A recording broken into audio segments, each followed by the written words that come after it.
നമസ്കാരം. ഒരു ചെറിയ ഇടവേളയ്ക്ക് ശേഷം നിയമസഭാ സമ്മേളനം ഇന്നു തുടങ്ങുമ്പോൾ ബജറ്റിലെ പൊതു ചർച്ചയാണ് പ്രധാന അജണ്ട. എന്നാൽ രാഹുൽ മാങ്കൂട്ടത്തിനെ MLA സ്ഥാനത്ത് നിന്നും നീക്കാനുള്ള പരാതി നിയമസഭയുടെ പ്രിവിലേജ് ആൻഡ് എത്തിക്സ് കമ്മിറ്റിക്ക് മുൻപിലെത്തുന്നതും ഇതേ ദിവസം തന്നെയാണ്. കോൺഗ്രസിൽ നിന്ന് റോജി എം ജോണും ലീഗിൽ നിന്നുമുള്ള UA ലത്തീഫുമാണ് കമ്മിറ്റിയിലുള്ള പ്രതിപക്ഷ അംഗങ്ങൾ. ഇവർ സ്വീകരിക്കേണ്ട നിലപാട് ഇന്ന് രാവിലെ UDF പാർലമെന്റ് യോഗം ചർച്ച ചെയ്യും. ജാമ്യത്തിൽ ഇറങ്ങിയെങ്കിലും രാഹുൽ മാങ്കൂട്ടത്തിൽ നിയമസഭയിൽ എത്തുമെന്ന് സ്ഥിരീകരിച്ച വിവരമില്ല. ഇന്നു മുതൽ 4 വരെയാണ് ബജറ്റിൽ പൊതുചർച്ച. 5-ന് നടപ്പ് സാമ്പത്തിക വർഷത്തെ അവസാന ബാച്ച് ഉപധനാഭ്യർത്ഥനകൾ, കഴിഞ്ഞ ഏതാനും സാമ്പത്തിക വർഷങ്ങളിലെ അധിക ധനാഭ്യർത്ഥനകൾ എന്നിവ അവതരിപ്പിക്കും. LDFന്റെ വടക്കൻ മേഖല ജാഥ തുടങ്ങിയതിനാൽ MLA-മാരുടെ ഹാജർ കുറയും. CPM സംസ്ഥാന സെക്രട്ടറിയും MLA-യുമായ MV ഗോവിന്ദനാണ് ജാഥ ക്യാപ്റ്റനായി വരുന്നത്. ജാഥ കടന്നുപോകുന്ന വടക്കൻ ജില്ലകളിലെ MLA-മാർ മണ്ഡലങ്ങളിലാകുമെന്നതിനാൽ ഇവർ സഭാ സമ്മേളനത്തിൽ എത്തില്ല. അപ്പോൾ എന്താ ഈ പറയുന്ന രീതിയിൽ രാഹുൽ മാങ്കൂട്ടം എത്തുമോ എന്ന ചോദ്യവും ഉയരുന്നുണ്ട്.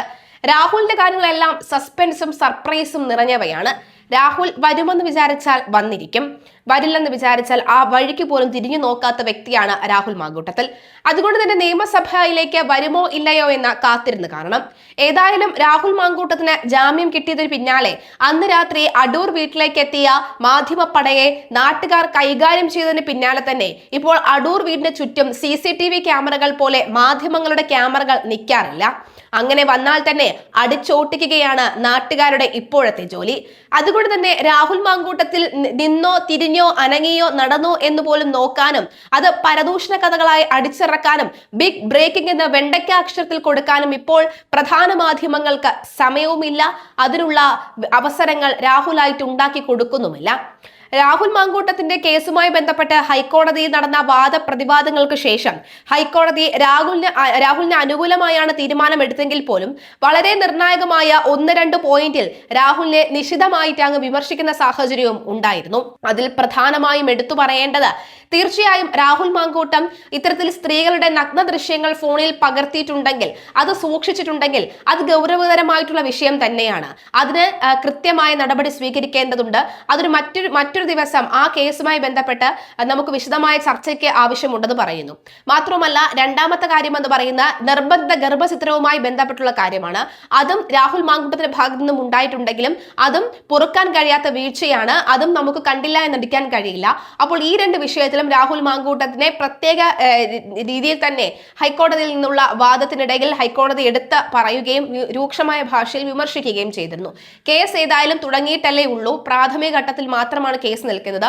ഒരു കേസിന്റെയും അന്തിമഘട്ടത്തിലേക്ക് എത്തിക്കാൻ പോലീസിന് ഇതുവരെ കഴിഞ്ഞിട്ടില്ല എന്ന് പോലീസിനും കിട്ടി നല്ലൊരു കുട്ട്. എന്തായാലും ഈ 2 വിഷയങ്ങളിലും ഇനി നോക്കേണ്ടത് നിർണായക തെളിവുകളാണ്. ആ 2 തെളിവുകളും ഇതുവരെയും പോലീസിന് ലഭിച്ചിട്ടില്ല എന്നതിന്റെ ഉദാഹരണം തന്നെയാണ് കഴിഞ്ഞ ദിവസങ്ങളിലൊന്നും തന്നെ രാഹുൽ മാങ്കൂട്ടത്തിനെ പൂട്ടാനായി ഈ 2 തെളിവുകളും കോടതിയിൽ ഹാജരാക്കാതിരുന്നത്. അതായത് ഈ രാഹുൽ മാങ്കൂട്ടത്തിന്റെ മൊബൈൽ ഫോണിൽ ഇത്തരത്തിലുള്ള നഗ്ന ദൃശ്യങ്ങൾ ഉണ്ടായിരുന്നുവെങ്കിൽ അത് എപ്പോഴേ കോടതിക്ക് മുൻപാകെ ഹാജരാക്കുമായിരുന്നു. മാത്രമല്ല, ഈ ഗർഭചിത്രം നടത്തി എന്ന് പറയുന്ന തരത്തിൽ, അതായത് നിർബന്ധിത ഗർഭചിത്രം നടത്തി എന്ന് പറയുന്ന തരത്തിലുള്ള തെളിവുകൾ എന്തെങ്കിലും ഉണ്ടായിരുന്നു എങ്കിൽ അതും നേരത്തെ തന്നെ അതിജീവിത കോടതിക്ക് മുൻപാകെ ഹാജരാക്കാമായിരുന്നു. എന്തായാലും ഈ 2 കാര്യങ്ങൾ തെളിവുകളുടെ അപാകത ഉണ്ടായാൽ കേസ് തള്ളിപ്പോകുമെന്ന കാര്യത്തിൽ സംശയമില്ല. എന്തായാലും ഇനി നിയമസഭയിലേക്ക് വരികയാണെങ്കിൽ രാഹുൽ മാങ്കൂട്ടത്തിനെ MLA സ്ഥാനത്ത് നിന്നും പറഞ്ഞു വിടുമോ എന്നതാണ് പ്രധാന ചോദ്യം, അല്ലെ?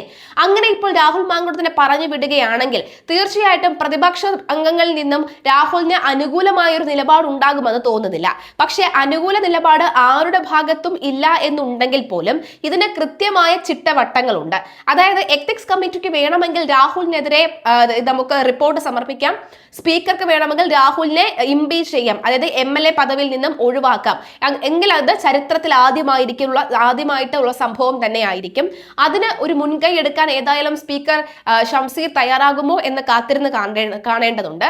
അത് മാത്രമല്ല, ഈ ഒരു തീരുമാനത്തിലേക്ക് പൊടുന്നനെ എത്തിച്ചെല്ലാൻ കഴിയില്ല. അതായത് രാഷ്ട്രീയ വൈരാഗ്യം വെച്ചുകൊണ്ട് പൊടുന്നനെ എത്തി എത്തിച്ചെല്ലാൻ കഴിയില്ല. കാരണം രണ്ട് കൂട്ടരുടെയും, അതായത് പരാതിക്കാരിയുടെ ഇപ്പൊ ഇവിടെ പരാതിക്കാരി എന്ന് പറയാൻ പറ്റില്ല, 3 പരാതികളുണ്ട്. അങ്ങനെ 3 പരാതിക്കാരുടെയും മൊഴി എടുക്കണം. ഒപ്പം രാഹുൽ മാങ്കൂട്ടത്തിന്റെയും മൊഴി എടുക്കണം. അങ്ങനെ രാഹുൽ മാങ്കൂട്ടത്തിന്റെ മൊഴി എടുക്കുകയാണെങ്കിൽ ഹൈക്കോടതി പരാമർശങ്ങൾ കൃത്യമായി രാഹുലിനെ ഇവിടെ പരാമർശിക്കാം. മാത്രവുമല്ല, രാഹുൽ മാങ്കൂട്ടത്തിന് ചോദിക്കാം, സഭയിൽ ഇരിക്കുന്ന, അതും ഈ ഭരണപക്ഷത്തിരിക്കുന്ന 3 മന്ത്രിമാരുടെ കാര്യത്തിൽ നിങ്ങൾ എന്തു തീരുമാനമെടുത്തു, അതുപോലെ തന്നെയുള്ള അതേ അവകാശമുള്ള MLA തന്നെയാണ് ഞാനും. 3 മന്ത്രിയല്ല, 1 മന്ത്രി, മറ്റ് MLA മാരും ഭരണപക്ഷത്തിരിപ്പുണ്ടല്ലോ.